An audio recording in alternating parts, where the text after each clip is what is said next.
Hello, this is Rose Diamond. I'm the creator of Tribe in Transition, and I'm also a member of Silver Tent. And today I would like to talk to you about fear and how we can both manage and transform our fear. So obviously I'm talking about this in the context of the coronavirus, the global crisis that we're all in. And I'm here in the UK, and our lives have changed dramatically over the last 2 weeks.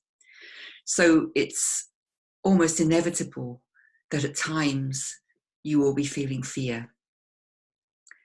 And from my perspective, fear is something which we can't avoid the experience. We don't want to suppress it, because that means that we're actually stopping our energy moving. We want to experience it and release it, but not to dwell in it. So I want to offer you some strategies today that would help you to move through your fear, not allow your fear to overpower you, to master your fear. So the first thing is that fear is a totally natural response. It's an animal instinctive response to threat. So we're all in different ways under threat at the moment. This crisis, this global crisis, is multifaceted, multidimensional. So we may be feeling impacted by it in different ways. Some of us will be feeling impacted in terms of the threat to our health. Others will be feeling impacted in terms of the threat to our financial situation. And there's many other ways which I'll talk about in a different video. But when you feel fear, it's perfectly natural. It is nothing to be ashamed of. Many of us have learned to clamp down on our fear, to not show our fear, to feel like we shouldn't be afraid. We've actually become afraid of our fear. But it's perfectly natural. The difference between us and other animals, so in our animal instinctive responses, we're being prepared for fight or flight, but the difference is that we also, as humans, have a mind. And our mind can get very busy, and it can start telling stories, and it can spin off into what if, and whoa, what, and this and that and the other. And it's that movement of the mind, the spinning of the mind, that keeps us locked in the fear. So the actual fear itself is like a contraction. It's like a sudden contraction in the body. The breath stops, the body becomes contracted, the mind becomes contracted, awareness becomes contracted. And if we breathe into that contraction, we really feel ourselves connecting with the ground, with the earth, and breathe through that contraction, we can actually move through fear pretty easily. But when the mind starts spinning and we get caught in the spinning of the mind, that's when it becomes a problem. So the first strategy is to remember, when you're feeling afraid, this is a perfectly natural reaction to threat. It's normal. The second thing to remember is that when we're afraid, we tend to be more intolerant and reactive than usual. We're reacting to things very quickly. And this can make relationships quite difficult. Because I've worked with a lot of people in grief as well, and when we're in these very intense emotions, and some of us feel more intensely than others, by the way. I'm a very intense feeler. For others, they don't feel so strongly. But if you're an intense feeler like me, when the fear comes on or the grief comes on, it kind of overwhelms you, and it can make you reactive. It can make you intolerant. It can make you feel very alone. And often those people who are feeling very intensely report that they can't connect anymore, even with especially with those who are closest to them, with their partners, with their closest friends, with their family members. Suddenly, we're looking for comfort, we're looking for relief, and those people we're looking to are unable to respond because they're off on their own trip. They're spinning out on their own stories, so they're not available. So it's important to remember when we're in the grips of fear, not to spread our intolerance, not to blame others because they can't meet us, but to be strategic about it, to find people who will be able to hear us. And for me, speaking about my fear is really important because it enables me to release it. When I talk about something, when especially when I'm talking from, from the depth of my being, it moves the energy out, it releases it. So strategy number 3 is to find a safe space where you can share your experience.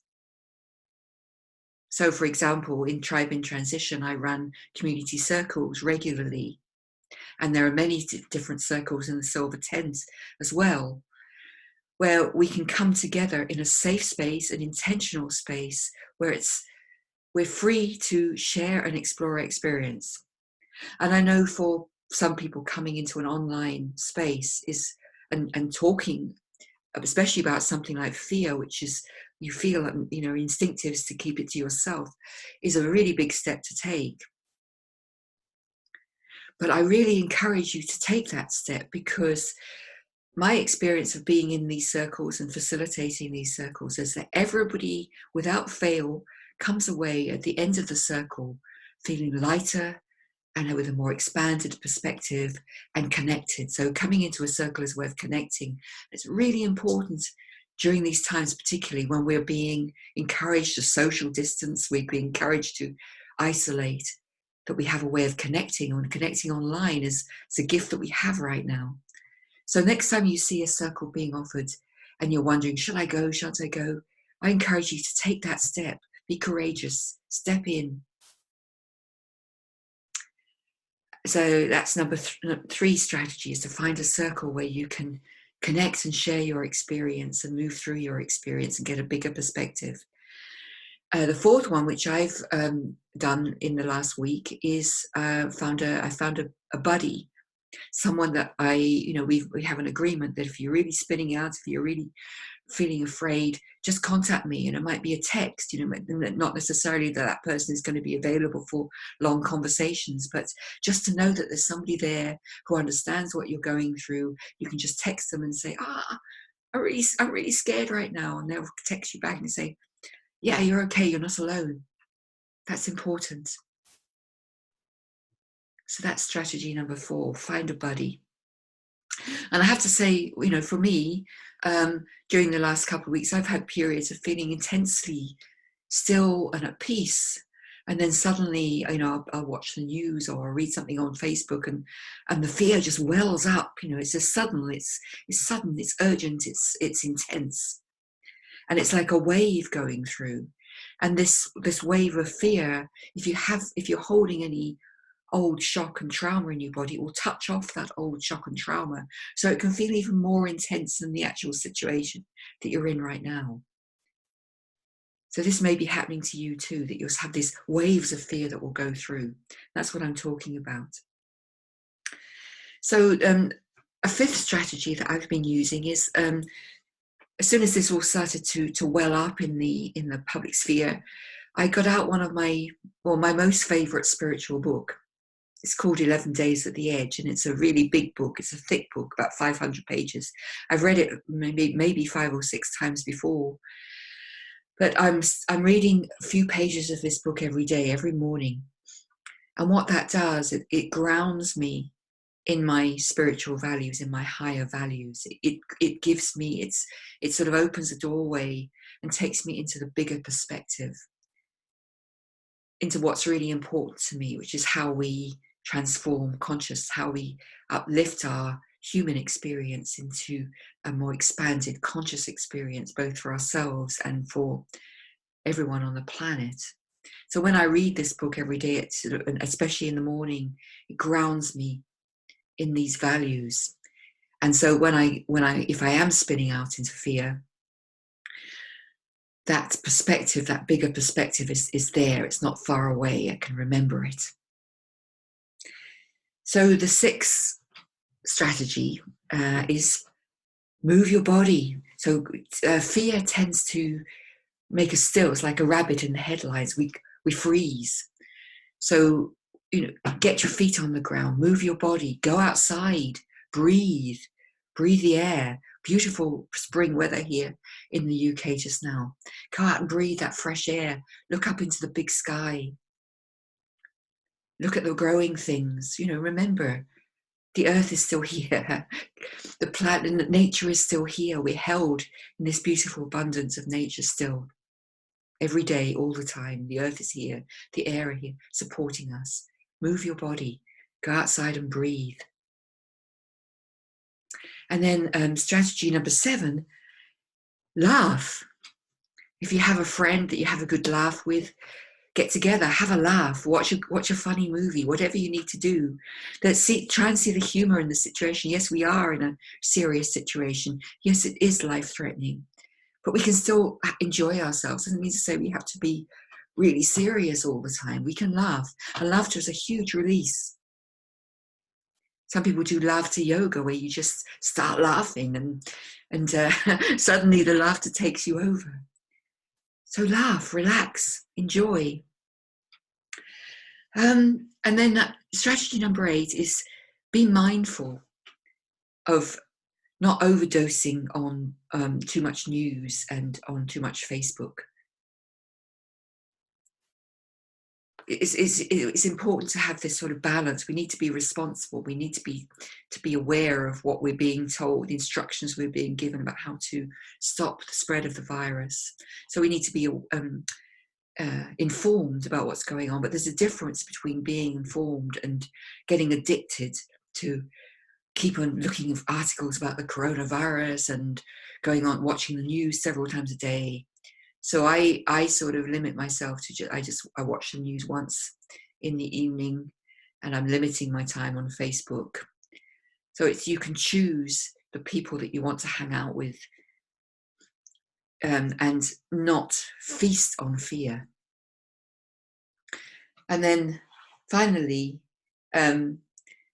and I think this is really important, is to see this all of our experiences can be of gift. Any experience can be a gift, and particularly times of crisis, especially when we're on a spiritual path or we're in a conscious path. Every experience is here as a gift to us. It's an opportunity for us to turn things around. It's an opportunity for us to, in this case particularly with fear, as I said earlier, when the fear is coming, it can reactivate old trauma in the body. It can reactivate old patterns of fear that we're carrying from the past, which we no longer need. And so the fear that you're experiencing now can show you where you still need to heal, can show you the pathways to your healing.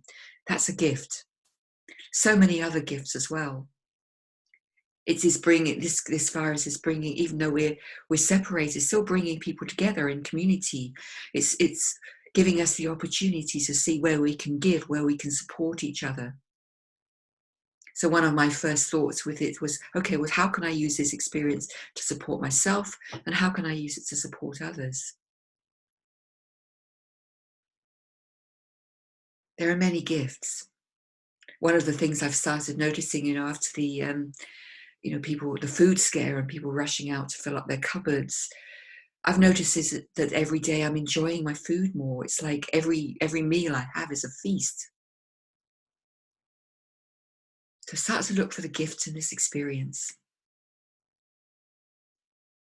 Fear is an energy that we can move through the body. We can ground ourselves. We can breathe. We can remember a much bigger picture. And we can connect. It's really important. Thank you so much for listening, and good luck.